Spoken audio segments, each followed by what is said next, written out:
हुनरमंद बहुत हैं इस जमाने में। लोग अक्सर झूठ भी सच के अंदाज में बोलते हैं। मेरे अकेले रहने की एक वजह ये भी है कि मुझे झूठे लोगों का साथ छोड़ने में वक्त नहीं लगता। दोस्तों, मैं ये नहीं कह रहा हूँ कि झूठ बिल्कुल भी मत बोलिए। मैं ये कहना चाहता हूँ कि झूठ का दुरुपयोग मत कीजिए। आपके झूठ से यदि किसी अच्छे व्यक्ति का भला हो रहा हो तो झूठ का उपयोग बेशक कीजिए। यदि आपका झूठ किसी भले इंसान की इमेज खराब करे या जिंदगी ही खराब कर दे तो ऐसा झूठ भी किस काम का। रही बात प्योर सत्य की, तो ऐसा दावा तो कभी मत कीजिए कि आप झूठ कभी बोलते ही नहीं और हमेशा सत्य ही बोलते हैं। ये जीवन कलयुगी जीवन है मेरे दोस्त। यहाँ तो आप ये आशा ही मत कीजिए कि आप निरंतर सत्य ही बोलेंगे तो सुखी जीवन जी पाएंगे। मैं कहना चाहता हूँ कि सत्य और झूठ का संतुलन बनाकर रखिए। जरूरत से ज्यादा सत्य भी आपको पाप का भागीदार बना देता है और आपका आवश्यकता से अधिक झूठ भी किसी का जीवन बिगाड़ देता है। आज मैं आपको एक कहानी के माध्यम से बताने का प्रयास करूंगा कि कैसे किसी झूठे की झूठी शान के प्रदर्शन के चक्कर में बोला गया झूठ किसी की जिंदगी को समाप्त कर सकता है। नमस्कार मित्रों, मैं हूं कन्हैया सोलंकी और आप ये वीडियो देख रहे हैं मेरे YouTube चैनल के स्टोरीज पर। चैनल को सब्सक्राइब नहीं किया हो तो अभी से सब्सक्राइब कर लीजिए और बेल आइकन पर क्लिक कर दीजिए ताकि मैं जब भी कोई वीडियो अपलोड करूं आपको उसकी सूचना बिल्कुल समय पर मिल जाए। तो दोस्तों, आइए कहानी को स्टार्ट करते हैं। दोस्तों, एक जंगल था। On top of that forest mountain एक किला बना हुआ था। किले के एक कॉर्नर के साथ ऑन द आउटसाइड एक ऊंचा विशाल देवदार का वृक्ष था। किले में उस राज्य की सेना की टुकड़ी तैनात थी।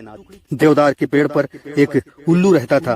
वह भोजन की तलाश में नीचे घाटी में फैले ढलवां स्थान पर आता था। वहाँ लंबी घासों व झाड़ियों में कई छोटे मोटे जीव और कीट पतंगे मिलते जिन्हें उल्लू अपना भोजन बनाता। There was a big lake nearby और उस झील में हंसों का निवास था। उल्लू पेड़ पर बैठा उस झील को रोज निहारता।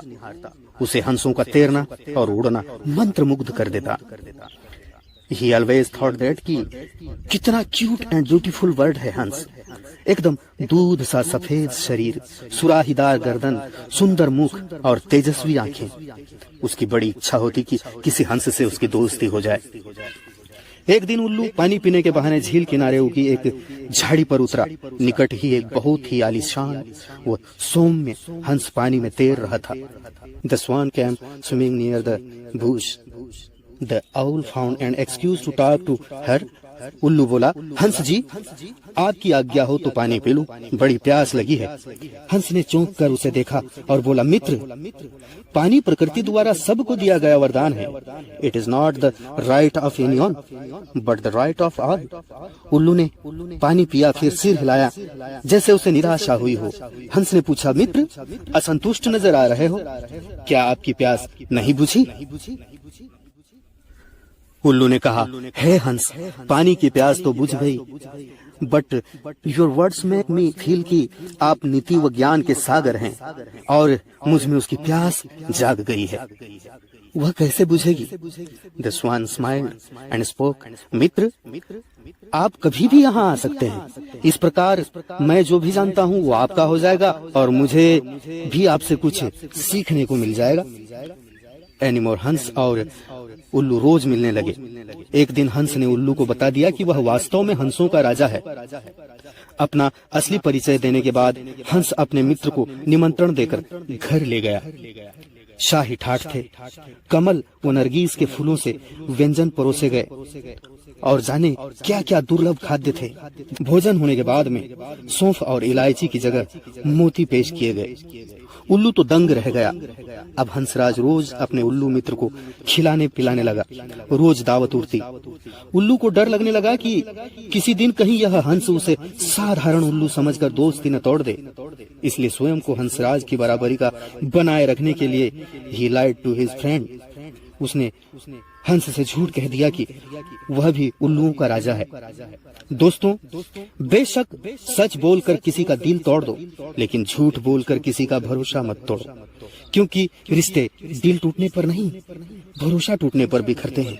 दोस्तों, टूटा हुआ रिश्ता जुड़ भी सकता है, लेकिन टूटा हुआ भरोसा कभी नहीं जुड़ता। मैंने थोड़ी देर पहले भी यह समझाने की कोशिश की कि झूठ और सत्य दोनों ही उपयोगी हो सकते हैं, यदि हम ये समझ जाएं कि सत्य असत्य का सदुपयोग हो, दुरुपयोग नहीं। झूठ और सत्य दोनों ही मानव जीवन में महत्वपूर्ण है, लेकिन सत्य बोलने की जगह ही सत्य बोला जाना उचित है। झूठ का भी अपना एक अलग स्थान होता है।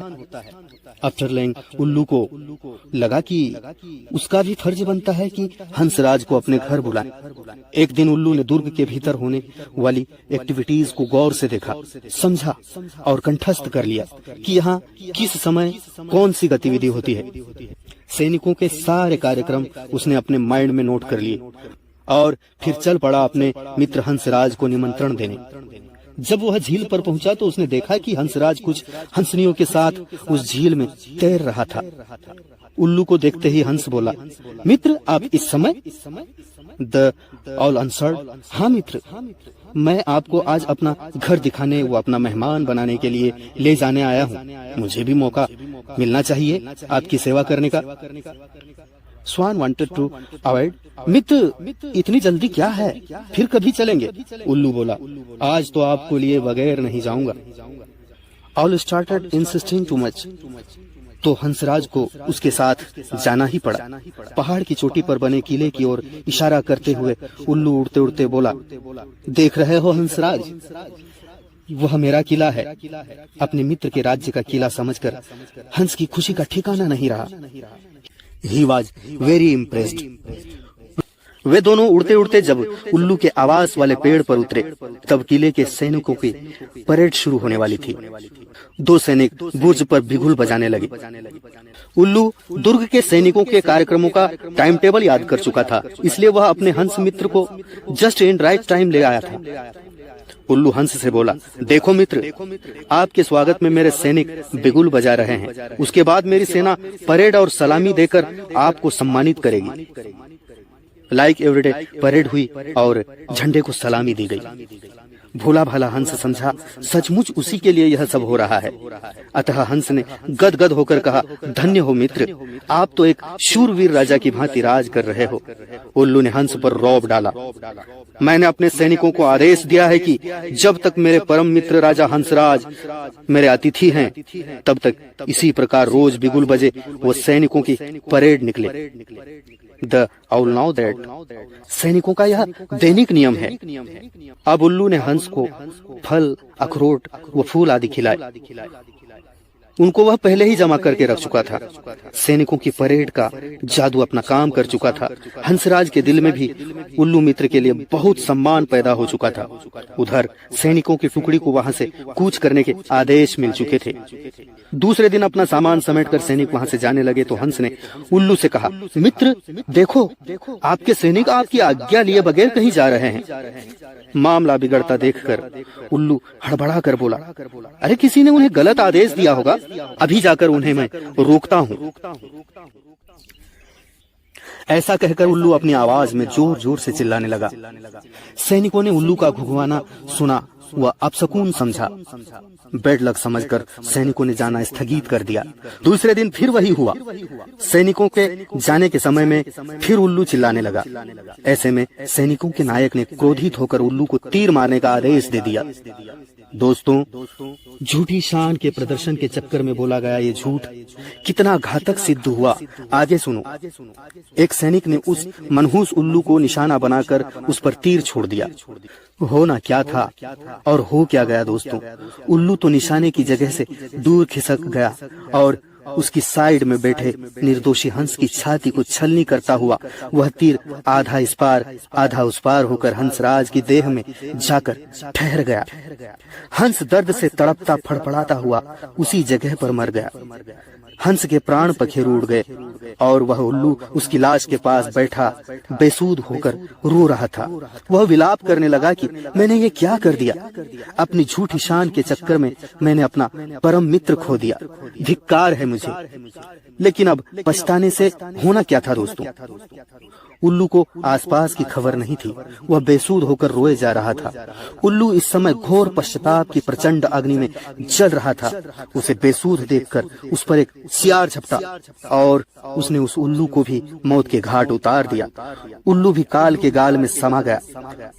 तो दोस्तों, इस कहानी से यह शिक्षा मिलती है कि झूठा दिखावा नहीं करना चाहिए यदि उसकी बिल्कुल भी जरूरत न हो। यदि आपके झूठे दिखावे के कारण किसी निर्दोषी का बुरा होता हो तो यह अनुचित काम न करें तो ही अच्छा। तो दोस्तों, स्टोरी अच्छी लगी हो तो वीडियो को लाइक और शेयर कर दीजिए, चैनल को सब्सक्राइब कर दीजिए, बेल आइकन पर क्लिक कर दीजिए। वीडियो को पूरा देखने के लिए धन्यवाद मित्रों। फिर मिलेंगे किसी अन्य शिक्षाप्रद स्टोरी के साथ में। नमस्कार।